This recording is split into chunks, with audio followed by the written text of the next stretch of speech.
Dobrý den, ahoj, vítáme vás u druhé epizody a prvního rozhovoru podcastu Na rovinu. Dneska už jsme v kompletní sestavě, protože už je tady i Šáša. Ahoj. A pověz nám, co nás dneska čeká. Tak, jako první rozhovor tady máme vzácného hosta, což je studentka tercie, Soňa Artamonová. Vítej, Soni. Ahoj. Takže, Soni, ty si u nás na škole děláš sportovní gymnastiku, je ti teda 16, asi původně z Ruska a začínala si nejdřív s baletem. Ano. 2 roky jsem v Rusku dělala balet, pak mi trenér říkal, že mám jako malé svaly, takže bych měla trošku naposilovat, takže mě mamka zkusila odvést na gymnastiku a tam se mi úplně rozzářily oči, jak se mi líbila ta hala a úplně jak větší holky lítaly na bradlech a tak. Takže jsem si pak musela vybrat, co budu dělat, protože obojí jsem nestíhala. Takže jsem si vybrala gymnastiku. A v Česku už bydlím 9 let. Já se nejdřív chci zeptat něco ohledně gymnastiky, protože já jsem laik, takže já se chci zeptat, od kolika vůbec můžeš soutěžit v seniorech? Že taková mladička a už soutěžíš v seniorech. Tak je hodně kategorií. V seniorkách jsi většinou od 15-16 let. Předtím jsou junioři. Takže jak už jsme zmínili, tak ty jsi splnila limit na olympiádu a chci se zeptat, co tedy si musela podstoupit, abys mohla splnit ten limit. Nebo kolikrát si musela skončit. Na mistrovství světa, my jsme se tam kvalifikovali jako družstvo z mistrovství Evropy, tak tam nebylo tam jako, nejsou tam body, které by se měly splnit, spíš jak se umístíš. A je tam těžký systém, protože všechny holky, které se už dostaly na olympiádu v týmech, tak ty se z jednotlivcích vyhodějí. A pak se odpočítá 14 míst a já jsem byla 12. a 47. v celkovém počtu. A ty jsi teda byla i první na prostných v Šumbatele? Ano, je to tak. Je to tak? Jsem na nás pyšná, nebo na tebe pyšná, že jsi zvládla přečíst název toho města, protože jsme to tady řešili asi 10 minut, jak se to správně čte. Když jsi zjistila, že jsi splnila ten limit na tu olympiádu, jaký to byl pocit? Byl to fakt dobrý pocit, jako cítila jsem, že můj sen z dětství je splněn, ale jako vím, že předtím mě čeká ještě tvrdá práce a jako dlouhé měsíce přípravy. Teď je to nějakých 106 dní do olympiády, už hádám, připravuješ se velmi intenzivně, tak na čem musíš zapracovat podle tebe, nebo čím chceš zaujmout, když dojedeš do té Paříže? Chtěla bych těšit všechny nářadí, něco dát do těch sestav novýho. Trénuju teď nový seskok na kladině, dvojné salto a i novou řadu na akrobě a pak bych chtěla zaujat i novou choreografii. Takže máš toho dost? Co ještě si připravuješ? Soni, když jsme byli na akademii, tak mi pan ředitel říkal, že jsi byla zraněná. Co se stalo? Ano, seskočila jsem z kladiny a zavrkla jsem si nohu, ale myslela jsem si, že to bude horší, ale naštěstí jsem si to zatejpovala a zvládla jsem odcvičit představení. Ty brďo, já bych chtěla říct, že fakt obdivuju všechny gymnasty a gymnastky, protože jako pro mě udělat třeba jenom holubičku na kladině je jako nad mé síly občas, takže fakt máš náš obdiv, protože my bychom to ani jedna nezvládli prostě na to, možná ani vyskočit, na tož tak potom tam cvičit nějakou náročnou sestavu, jo, takže... Říká plavec. A Soně, jaký je tvoje vůbec nejoblíbenější nářadí? Asi kladina. A jako všechny mám ráda, protože na kladině to je jako moje nejoblíbenější nářadí. Na prostých mám ráda tancovat a na bradlech mám ráda lítat. To je hezké. A co říkáš na naší gymnastickou halu, která je teď vlastně nová? Kolik je teďka? 2. rokem asi, 3. rokem? Tak nějak je zrenovovaná. Tak jak se ti tam trénuje? Líbí se mi, že tam jsou jako nový nářadí, že to není starý, dobře se tam cvičí. Takže jsi spokojená? Jo. Soni, a kdo je tvůj sportovní vzor nebo životní? Tak buď americká gymnastka Simone Biles, anebo Gabby Douglas. Ta měla taky hrozně těžkou cestu do olympiády, ale zvládla to. Dokonce i vyhrála. A já bych se ještě chtěla zeptat, ty jsi říkala, že, nebo jestli jsem to dobře pochopila, že vlastně když jste bydleli v Rusku, tak že tě tam maminka vzala na gymnastiku poprvé a trénovala si tam už nějak?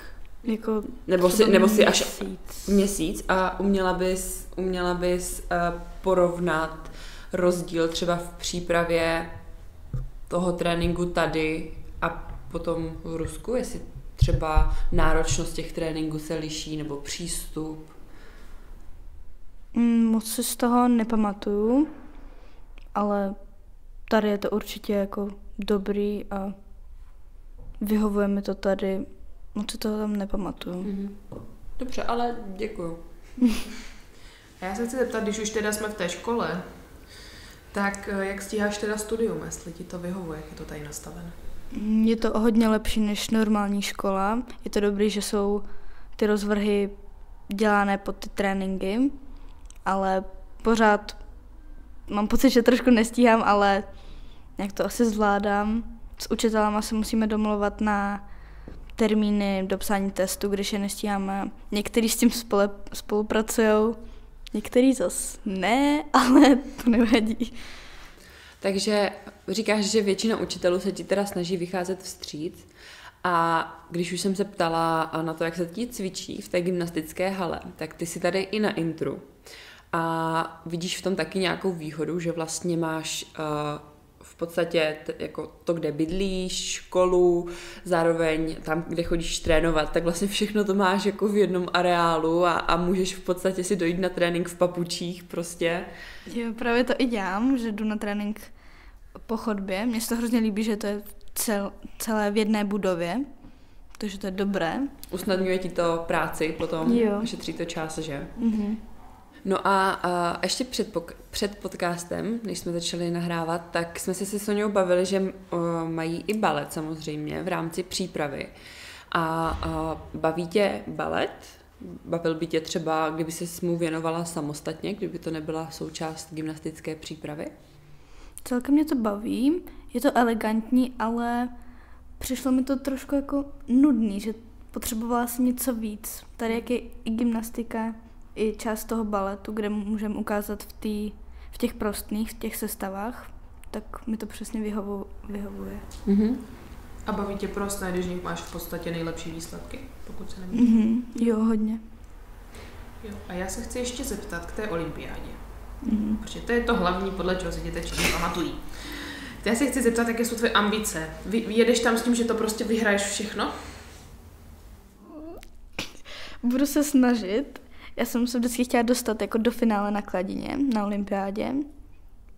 Určitě se o to budu pokoušet, možná i v roce 2028 v Los Angeles. Tak jdu tam s tím. Jdeme vyhrát. Jako musím říct, že já když jsem vlastně zjistila, což můžete i vy se dozvídat o úspěších sportovců naší školy, studentů a zároveň sportovců z naší školy. Můžete to sledovat na Instagramu, Facebooku nebo webových stránkách. No a já když jsem zjistila, že se Soňa kvalifikovala na olympiádu, tak musím říct, že mě to strašně jako překvapilo. A i přesto, že mnoho studentů se samozřejmě dostává na vrcholné soutěže, tak olympiáda je prostě top a je to asi sen většiny sportovců a ten cíl, kam chcou směřovat svou kariéru. Ale přece jenom ty jsi v tercii teď, že? Což je vlastně prvák, jestli to říkám dobře. Tak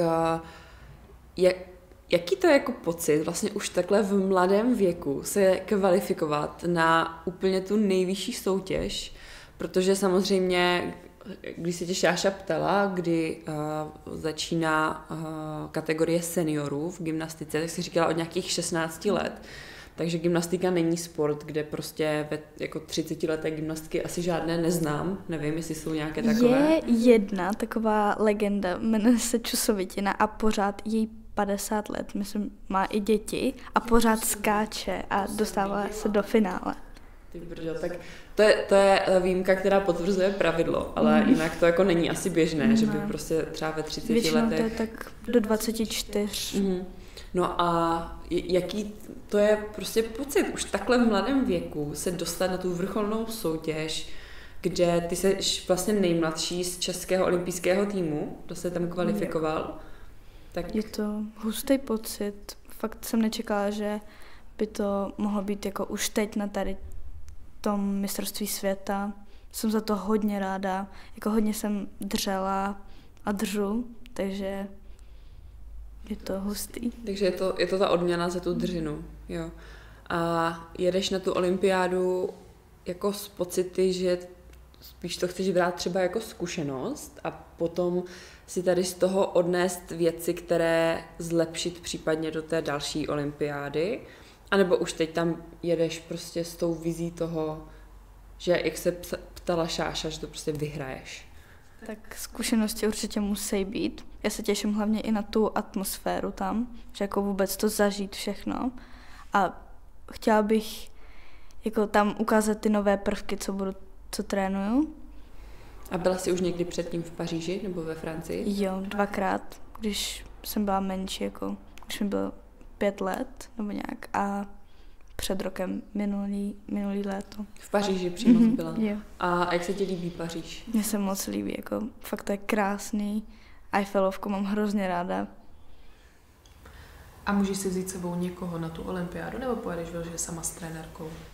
Teď jsem tam kvalifikovaná já a pojedu tam s mojí trenérkou, ale ještě mám možnost Vanessa Mašová, to je moje kamarádka, velmi dobrá, ta ještě má možnost se kvalifikovat na Bradlech, budem jí hodně fandit a rodiče by se tam chtěli jet podívat, ale už nejsou letenky ani místenky, ne, letenky nejspíš budou, ale místenky nejsou. Takže ti budou fandit z domu, určitě. Jo. Takže přichází moje kvízová otázka. Dneska jsem projížděla, jestli jsou ještě nějaký volný vstupy na olympiádu. A mám pro vás, děvčata, kvízovou otázku. Kolik si myslíte, že stojí poslední volné lístky na zahajovací ceremoniál? Jo. V korunách, to můžeme říct. V korunách, nebo já to klidně vím i v eurech, kdybyste chtěli. Nevím, tak... Několik tisíc. 5 tisíc? Miláčci, přidejte. Hodně. Hodně? 20. 10. Ještě přidejte. 50. 67,5 tisíce stojí poslední volné lístky na zahajovací ceremoniál. Aha, takže můj typ 5 tisíc byl trošku... Dobře, to jsem trošku hodně podcenila. Samozřejmě, že to jsou ty nejlepší místa, protože ostatní už jsou vyprodaný, ale stejně jako... Co to? A jestli víš, kolik stojí nejlevnější lístky na vaše finále? Tak se srovnáním tak 20 000. Poslední volné lístky, které jsou v nějakém určitém balíčku, ale tak to by asi bylo kolem těch 20, ale jako i s tím balíčkem, který se teď dá koupit jedině, tak to je 37,5 tisíce. Takže já myslím, že a to je hlavně blbý, protože ani nevím, v jakým, jako jestli půjdu ráno, odpoledne, v jaký skupině, takže jestli by se na to rodiče chtěli jako celý podívat, tak by utratili hodně. Tak ještě když nás 6 v rodině, tak no. To by se prodranilo malinko. Je to ranec, no. A já si myslím, že by mohli udělat třeba jako jednoho rodiče k tomu sportovci, nějak slevu třeba. No, tak my ti budeme fandit aspoň poza obrazu. A ještě jsem se tě chtěla zeptat, teďka samozřejmě jako tak zase na úvod, jak říkala Šáša, tak asi teďka většina lidí tě má prostě zapsanou tak, že jsi jako kvalifikovala na olympiádu, že jsi prostě tady vycházející talent a tak, což je určitě pravda. Ale kromě olympiády, která tě čeká, tak se zúčastnila i například mistrovství světa, mistrovství Evropy a prostě dalších vrcholných soutěžích. Tak jak se třeba vyrovnáváš se stresem? Nebo jak vnímáš tu atmosféru a jak pracuješ se svými pocity na tak vrcholných soutěžích? Protože já třeba, když si to vztáhnu k sobě, samozřejmě jsem nebyla nikdy na tak vrcholné a prestižní soutěži, na tak prestižním závodě, ale jako sama, když mě čeká nějaký závod nebo start, tak prostě jsem většinou hodně nervózní a má to u mě i třeba pak dopad na ten výkon. A máš to taky tak? Nebo... Jo, určitě to dopad nějaký má, ale pracuji se sportovním psychologem před závodama několik týdnů a učí mě, jak se s tím stresem nějak vypořádat a představit si, že prostě musím v klidu, že to umím a tak. A toho sportovního psychologa toho máš od klubu, od školy nebo soukromně? Soukromně. A ještě možná dodej, za jaký klub teda závodíš, jaký klub reprezentuješ? Tak v České republice jsem za Sokol Brno 1 a za Českou republiku v reprezentaci prostě. A ještě jsem se teda chtěla zeptat, máš nějaký třeba rituál před závodem, něco, co musíš vždycky udělat, něco, jestli to můžeš říct, jestli to třeba nemáš jako nějaké know-how. Tak před závodama třeba na tom světě a v Šumbateli právě my jsme závodili nějak pozdě odpoledne a já jsem ráda jako spím na parapetu 15 minut a to mě tak jako vždycky dodá tu sílu. Prostě mám ráda spát na parapetu. To je dobrý, to je zajímavé, tak jako každý má něco. Tak budeme doufat, že v Paříži budou mít okna, které mají parapet. Že tam budou hezké, široké parapety. Tak ještě něco na závěr, nějaká otázka? Jak se ti s náma povídalo? Docela dobře.